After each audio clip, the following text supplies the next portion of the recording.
You know when you're watching a movie and there's this huge jaw-dropping scene that just completely blows you away, and you just have to ask yourself, how in the world did they even begin to pull that off? Well, today, we're going to peel back that curtain and look at the entire process, from just an idea on a page to that final polished image you see on the big screen. So, let's picture it, a massive, chaotic car crash. On screen, it looks like pure, unpredictable mayhem, right? But here's the secret. It is anything but. What you're actually seeing is the final result of an incredibly precise, carefully planned process where every single detail is thought out, executed, and polished with just meticulous care. So here's how we're going to walk through that journey. We'll start with the foundational blueprint. Then we'll see how that's used on set to create the illusion. After that, we'll dive into how color sets the final vibe. And finally, we'll wrap it all up looking at the entire process from page to final polish. Okay, first things first, the blueprint. Before any camera starts rolling, before a single actor is cast, you have the screenplay. And you've got to understand, this is so much more than just a story. It's the technical instruction manual for the entire production. I mean, think about it. You've got hundreds of people. The director, the set designer, the person in accounting, they all need to be on the exact same page. The screenplay is that single source of truth. It's not trying to be a novel. Its main job is to be a consistent, practical plan that everyone can follow. And this quote just hits the nail on the head. A script has to do two things at once. It has to be a story that grabs you, that makes you feel something, but it also has to be a practical tool. The assistant director uses it to make the schedule, the props department uses it to make their lists. It's literally both art and science, all at once. And check this out. These formatting rules you see here, they aren't just suggestions. Oh no, they are super rigid industry standards, and for a really good reason. Using a specific font like Crore, with these exact margins for action and dialogue, creates a universal language. It ensures everyone, on any set, anywhere in the world, is reading it the same way. So yeah, the best way to think of a screenplay is like a production map. Every scene heading, every line of action, it's a coordinate on that map. It tells every department exactly where to go and what to do. And if your map is blurry or formatted wrong, it just causes confusion and, frankly, tells everyone you don't know what you're doing. Now, all this crazy specific formatting leads to this almost magical rule of thumb in Hollywood. 1 page of script equals about 1 minute of screen time. This is so valuable. It means producers can look at a 110-page script and know, right from the jump, okay, we're making about an hour and 50-minute movie. It helps them figure out the runtime and the budget before they even start. But of course, a plan on paper is one thing. Making it happen in the real world is a whole other story. A script might just say, intersection, day. But for a filmmaker like Rodrigo Tosca, that simple line meant he had to go out, drive around, and find a real-world commerce park that was totally empty after 5 p.m. That's the first step in turning the plan into reality. And that brings us to our next phase, creating the illusion. This is where the crew takes that written plan and actually starts translating it into footage.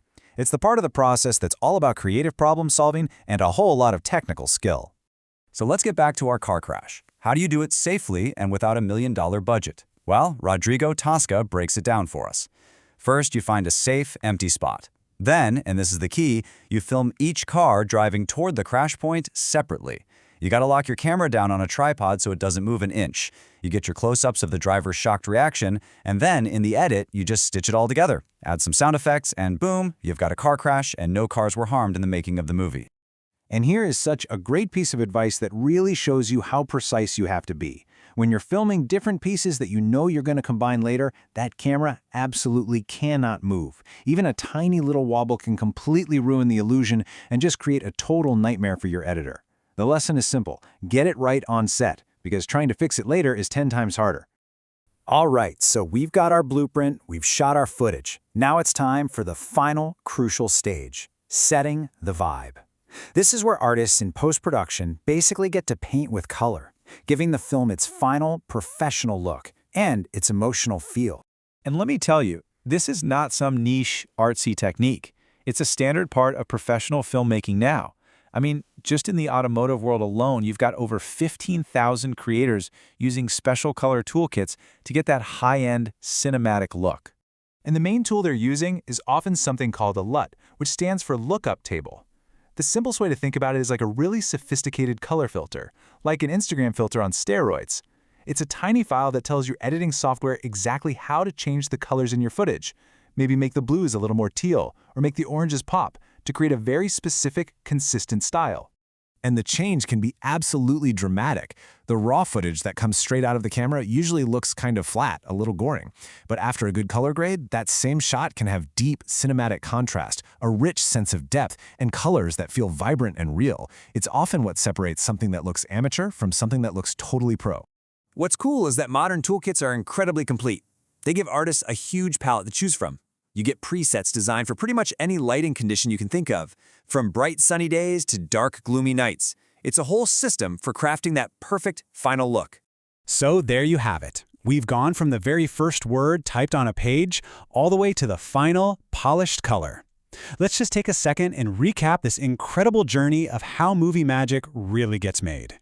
See, it all starts with a blueprint, that super structured screenplay that acts as the map for everybody.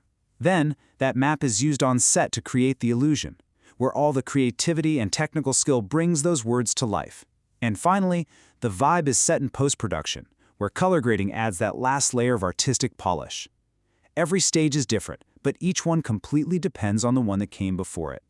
It's a really amazing process of turning abstract text into tangible, moving art. So the next time you see that insane car crash or that perfectly colored sunset shot, you'll know about the immense amount of planning, precision, and polish that went into making it. And that leaves just one real question. Now that you know how the sausage is made, will you ever be able to watch a movie the same way again?